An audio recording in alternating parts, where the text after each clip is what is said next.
Hello, আসসালামু আলাইকুম। ঘরোয়া পরিবেশে তৈরি করা হচ্ছে গ্রাম বাংলার ঐতিহ্যবাহী খাবার একটি, যার এই খাবারের নাম অনেক জায়গায় অনেক পিঠা নামে পরিচিত। বরিশাল আঞ্চলিক ভাষায় আমরা এটাকে মৈঠা পিঠা হিসাবে পরিচিত, বা আমরা এটাকে মুঠা পিঠা হিসাবেই আমরা জানি। কিন্তু অন্যান্য এলাকা বা অন্যান্য জেলায় এই পিঠাকে আলাদাভাবে অন্য কিছু বলতে পারে। সে সম্পর্কে বা সেই ধারণা দিয়ে আমার কোনো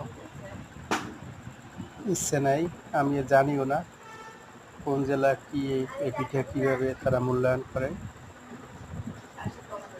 কিন্তু বরিশালের আঞ্চলিক ভাষা এটা একটা মুঠা পিঠা, হাত দিয়ে তারপর এটাকে তৈরি করে।